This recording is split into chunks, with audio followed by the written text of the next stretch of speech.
What is going on, Pooj crew? Thank you for being here for this week's episode of the Poojie Podcast. And Xander Schauffele is now the PGA champion and the Open champion golfer of the year with a resounding victory over in Scotland at Royal Troon, prevailing on a Sunday. That's what we're here to talk about. We'll dive into some 3M Open preview talk, but Kyle is back and ready for week 2 of the Poojie Podcast. How are you, Kyle? Yeah, good to be back. It was a great Open Championship, wild Sunday round with Xander, like you said, second major of the season. So just a great tournament, some big names, some names that were not so familiar, but that was a great tournament for sure. Yeah, a lot of fun to watch through the weekend, ups and downs from everyone. But we talked about it last week. Mr. Consistency, Xander Schauffele, prevails on Sunday with a 6 under 65. I believe the low round of the day on a Sunday that saw Sam Burns go 9 over par, JT 6 over par, all these high scores throughout the Sunday round. But Xander Schauffele, Mr. Consistency, making cuts, cashing checks, finally gets another victory, which kind of felt like it was coming. And when it comes in bunches, as former Jaguar coach Gus Bradley used to say. Kyle, is this an indication for Xander Schauffele's welcome to the PGA Tour major stage after not being able to get it done for so long, 2 in 1 year, battling up against Scotty Scheffler in majors moving forward? Certainly. I mean, even with the one at the PGA Championship, kind of put him on the big stage, like he got it under his belt. He was always the guy that was like, probably the best player that hadn't had won one or had been close but hadn't won one. So getting over the hump kind of opens the floodgates to performances like this, to be in the mix. I know he's had a great year, and really the last month or two, he's been really hot in the mix at a lot of tournaments. As you said, consistency, as we said, hitting the fairway, keeping the ball in play, being able to scramble to save par and then make birdies when given the opportunity on this course. And that's definitely what he did on Sunday. I saw a stat. Do you want to guess what his longest putt made on Sunday was? I feel like he made maybe like a 30-footer. 2 feet 9 inches. Wait, that was his longest putt? Longest putt made on Sunday was 2 feet 9 inches. Oh, I thought he made like a bomb for birdie, but maybe the stat was wrong. Maybe I read it incorrectly, but yeah, I don't know. Maybe it was an indication of putting himself in position for 2-putt pars. Right. His approach play around the green game or around the green play, putting him in positions for cleanup birdies or pars at the par fives. So he had a very clean and steady Sunday while everyone else was pretty volatile. Mm-hmm. He was able to get the job done. I think that we are seeing or we have seen now what happened with Rory McIlroy, where he can't now get back over the hump. He's got that monkey on his back. Xander got it off at the PGA Championship. He's playing free. He's playing loose. Xander Schauffele, mm-hmm. Scotty Scheffler. The stats are on the screen here. Xander, 18 of 18 cuts. Scotty, 16 of 16 cuts. Scotty, 14 top 10s this year. Xander, 12 top 10s. Now, of course, Scotty has the 6 victories, 5 of the signature events plus the Masters. Xander with 2 wins, both being majors. Kyle, what resume here? Obviously, Scotty with the more wins and stuff, but more impressive in your opinion, 2 majors or the 5 signature events? Yeah, so real quick, just to correct that stat, I just pulled up. I think he had putts longer than that made on Sunday from what I'm reading. So I don't know, just to correct that. That would have been a crazy stat. But maybe the stat was wrong. I don't know. Maybe it was he didn't have a longer second putt than 2 feet 9 inches. Yeah, because it says he had a 12-foot birdie on 13. So he was lagging the ball well. I'll have to go back and look at that stat if I can find it. I was going to say, just don't want to give out the misinformation. But, yesterday when I was talking about it with some friends, I was saying Xander's 2 majors is tough to really top, and he should be the player of the year based on that. But looking at Scotty's 6 wins, they were in major tournaments too. These weren't just like one-off, small-time tournaments without a competitive field. I think some of them, if not all of them, were elevated events, right? Arnold Palmer, didn't he win the Players? Memorial, RBC Heritage. Yeah, so these were some big events, plus a Masters, 14 top 10s. It's pretty even. I mean, it really is pretty even. I guess I'd have to give the edge to Scotty, even though I think two majors really does carry weight. If Scotty had only had like 2 wins in a major, or 3 wins in a major or something like that, then I'd give it to Xander. But 6 wins is impressive, especially in those competitive fields. Well, Xander is now one step closer than Scotty Scheffler to the career Grand Slam. Of course, Scheffler has the 2 Masters victories. Schauffele now has the PGA Championship and the Open Championship, so a little bit closer to the career Grand Slam. We'll see if he can get that, but it's great to see Xander finally breaking out of his shell. Took him a while to get over the hump of being a winning golfer again. We've all known he's been a capable golfer. Let's get into this guy real quick. Jon Rahm, we spoke about him briefly on the preview episode. Finding his major form, finishes T7, had a nice, I believe it was a 3 under 68 on Sunday to get inside the top 10. Thoughts on Jon Rahm after a somewhat turbulent season, being able to show some signs of life at the Open? Yeah, tough course from what we saw. Those large scores. Everybody, some of these big name players had horrible rounds, like you said. Sam Burns 9 over. So for Rahm to be in the top 10 is pretty impressive, especially since he dropped out of the U.S. Open. I guess it just doesn't really mean a ton until April of next year when the Masters come around. So good luck to him on the live, and we'll probably see him in April. Obviously, he's a former winner, so we will see him in April. Yeah, we'll definitely be seeing him in April. T45 at the Masters this year, cut at the PGA, withdrew from the U.S. Open.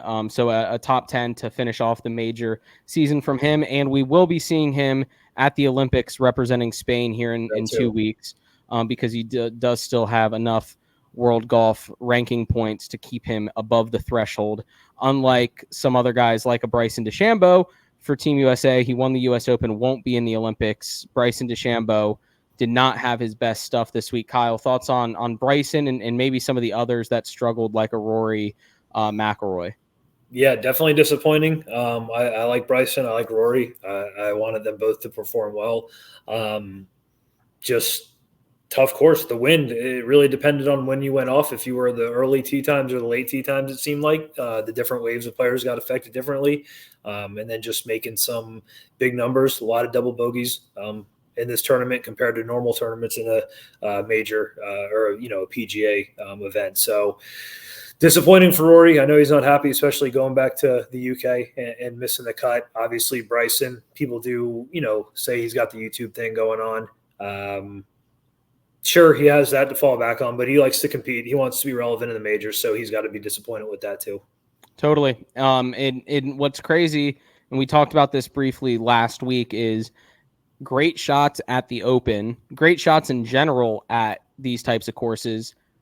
Your reward might be a par. Bad shots, your penalty might be a triple. So it seems like that's kind of what happened with Rory at this tournament. Was his good shots, he wasn't finishing off for birdie, and his bad shots were kind of becoming doubles and triples, or worse to a certain extent. So wasn't really ever able to get in a rhythm. Another one we touched on last week, Sungjae Im, T7, best major result since a T2 at the 2020 Masters. It is his 8th top 12 or better in the past 10 starts on tour.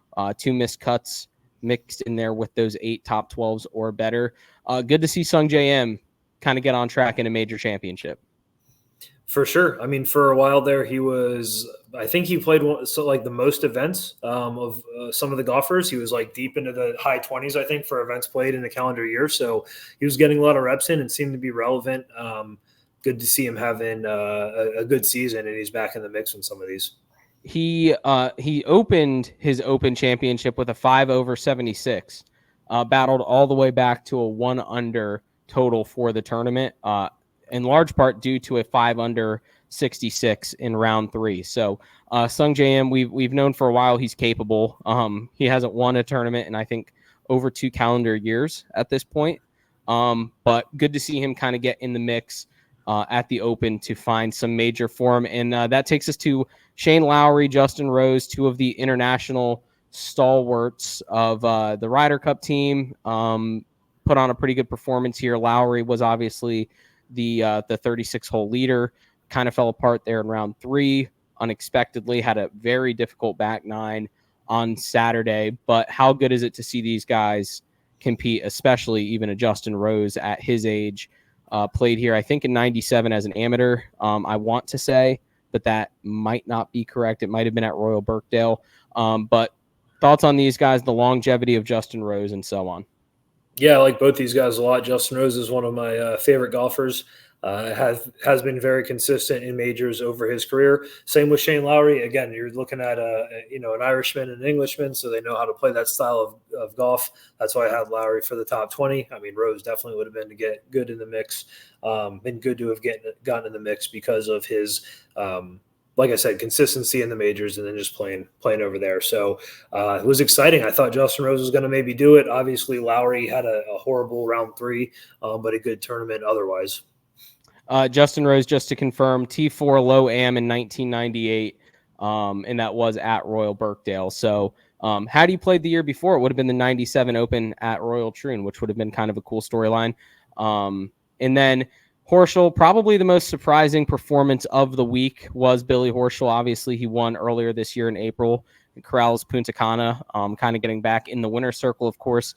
It was an additional event on the PGA Tour schedule. However, a win is a win nonetheless on the PGA Tour, and he put it to good use with a nice performance on the weekend at the Open. Right in the mix was the 54-hole leader, I believe, went off in the final group with Tristan Lawrence. But Billy Horschel's turnaround, Kyle, thoughts on the former Florida Gator?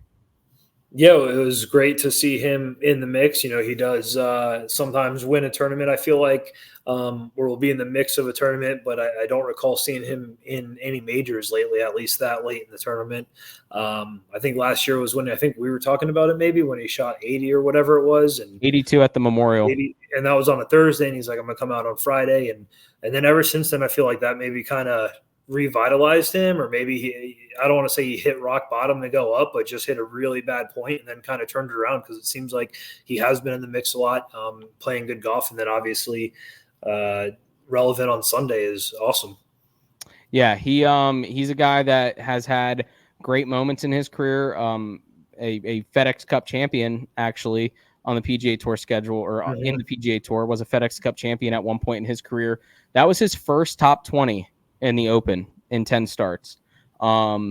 He had been cut 6 times and finished T30, T53, T21 other than that before this T2 performance. So only his third top 10 in a major. So good to see him. And 2 of those 3 top 10s actually came this year, T8 at the PGA and T2 at the Open Championship. So good on Billy Horschel finding some form. And then back-to-back what-ifs, last storyline kind of for JT, back-to-back what-ifs for JT in Scotland, was the first-round leader at the Genesis Scottish Open before a pretty bad round 2, was playing well here back-to-back. He couldn't put 2 rounds in a row together, is kind of what it came to for Justin Thomas. But what's going on with Justin Thomas, Kyle? I'm not sure. Some big numbers, some low numbers, then some big numbers. So it's crazy. I thought after last week playing well at the Genesis, he would come in and did he shoot low on Thursday? He was like, 3 under, 4 under. He was solo leader in the morning round. And then kind of just never got past that.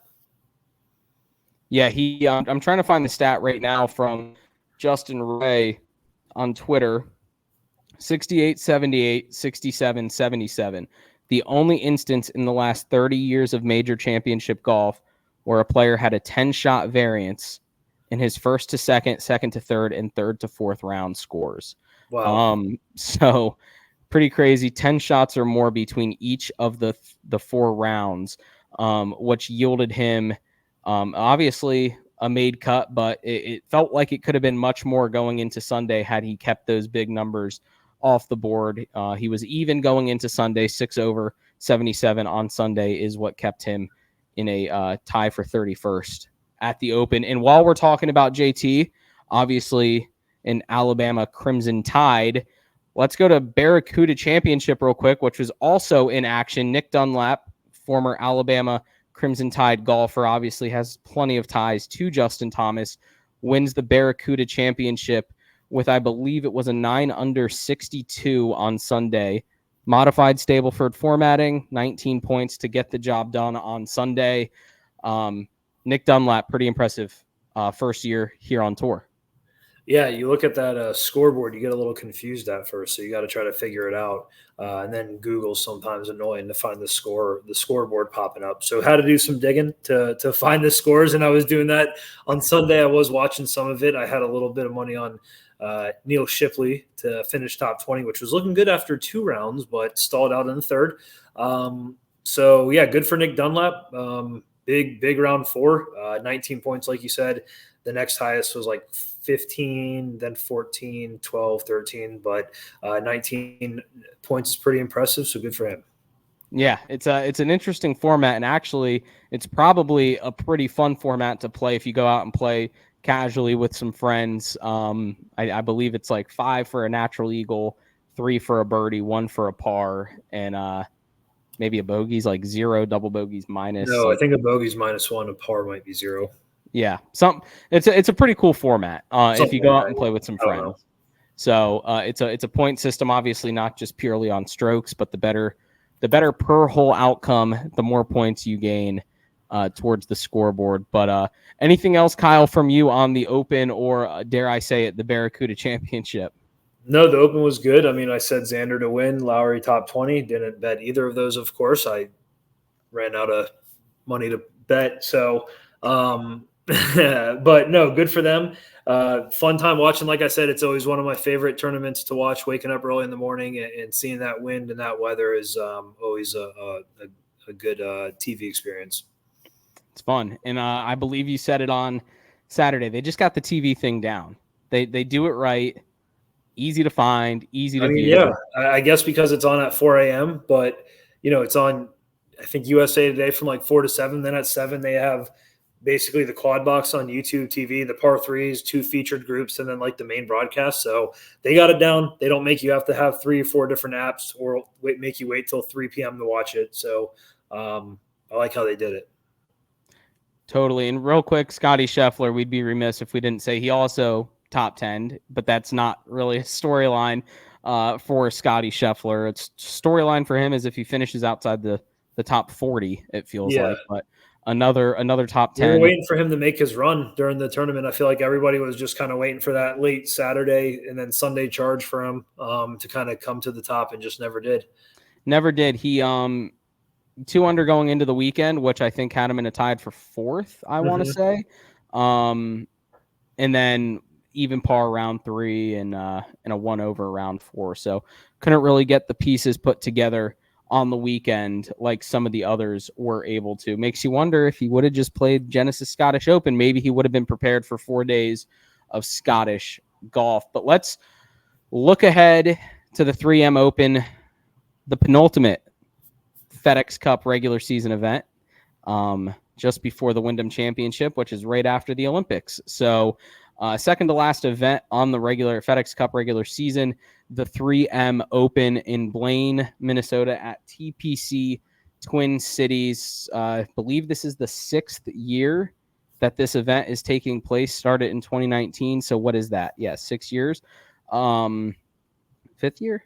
Do I have that right, Kyle? Sorry, I was pulling up the odds. Nope, you're good. This is the 6th season of the 3M Open. Apologies, but it was a professional golf event on PGA Tour Champions before that as the 3M Championship. So, 3M Open at TPC Twin Cities. Kyle, does this tournament do anything for you? Move the needle at all? How do we feel about this one? I mean, I'll still watch it. I love watching the golf no matter what. So, especially down the stretch.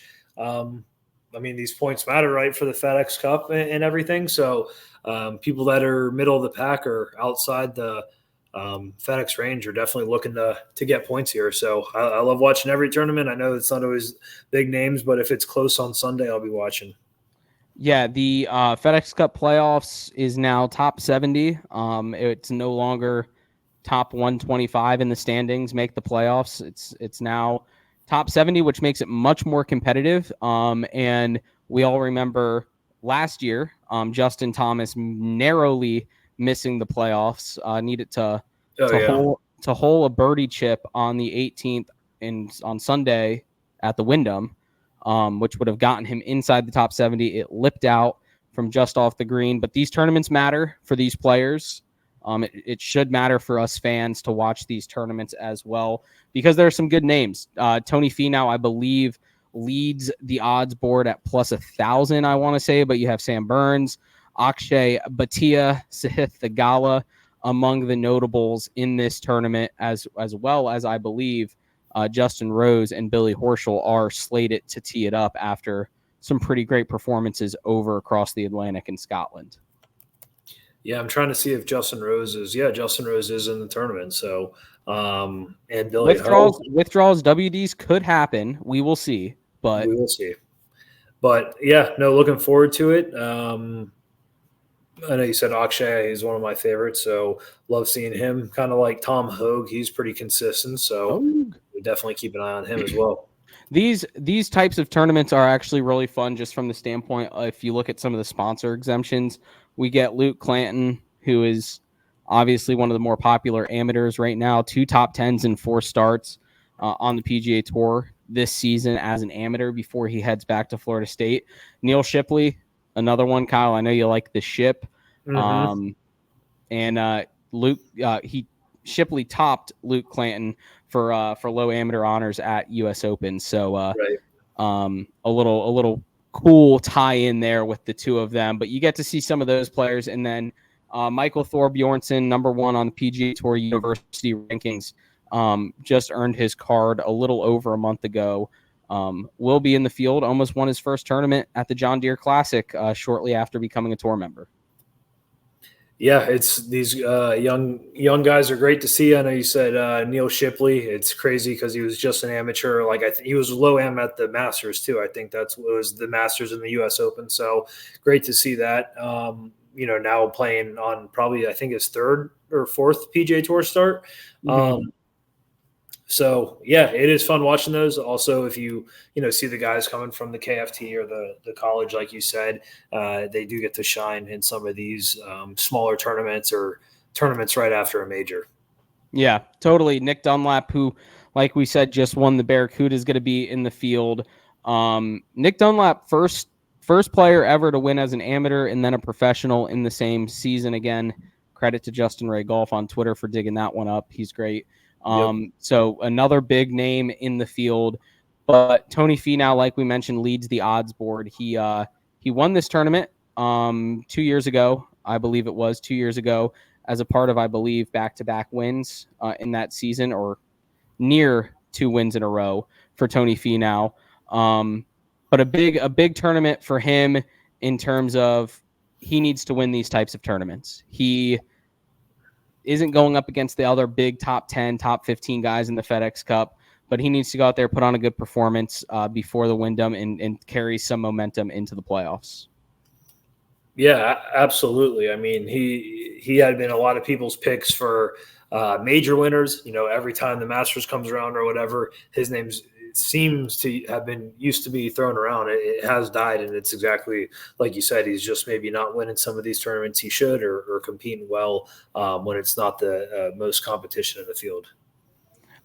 Your boy Akshay, I have to imagine he's going to be somewhere on your betting card just from being a big favorite of yours. But a guy like Akshay, who has won on the PGA Tour in the past, won this season, do you lump him in with those young up and comers, or more of kind of the established young guys on tour who are kind of maybe still trying to climb into that next threshold of talent? Yeah, I mean, he's not exactly the newcomer anymore, but he's still very young, right? He's like 22 or 23, I think, still. Mm-hmm. He just was on tour at a young age, and I think had sponsor exemptions and whatever. So, yeah, he's definitely getting more established. He's got 2 PGA victories, I believe now, 1 this year. Yep. So that's two in your first 2 or 3 years is impressive. So I wouldn't say, obviously the standard's winning a major, but he's certainly on his way to becoming a regular in these tournaments. Totally. He's got what it takes. He's got the firepower. He's got the competitive edge, and now he has the ability to win and close on Sunday as well. But let's get into some picks for this weekend's tournament, the 3M Open.